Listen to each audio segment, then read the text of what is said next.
মেয়েদেরকে বলছি যারা বেলা একটা খাবার খাবেন, ছেলেদেরকে বলছি যারা নিউলি ম্যারিড অথবা যাদের বৈবাহিক জীবনে খুব সমস্যা হচ্ছে, সমস্যা ফেস করছেন, তাদের জন্য একটা খাবারের কথা বলি। আপনার বিকেল বেলা 2 চামচ ঘি,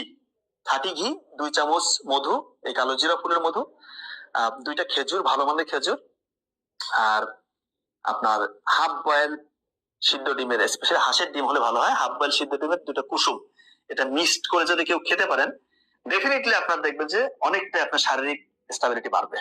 বিকেল বেলা একটা খাবার খাবেন, ছেলেদেরকে বলছি যারা নিউলি ম্যারিড অথবা যাদের বৈবাহিক জীবনে খুব সমস্যা হচ্ছে, সমস্যা ফেস করছেন, তাদের জন্য একটা খাবারের কথা বলি। আপনার বিকেল বেলা 2 চামচ ঘি, খাঁটি ঘি, 2 চামচ মধু, এই কালো জিরা ফুলের মধু, 2টা খেজুর, ভালো মানের খেজুর, আর আপনার হাফ বয়েল সিদ্ধ ডিমের, স্পেশালি হাঁসের ডিম হলে ভালো হয়, হাফ বয়েল সিদ্ধ ডিমের 2টা কুসুম, এটা মিক্সড করে যদি কেউ খেতে পারেন, ডেফিনেটলি আপনার দেখবেন যে অনেকটাই আপনার শারীরিক স্টেবিলিটি বাড়বে।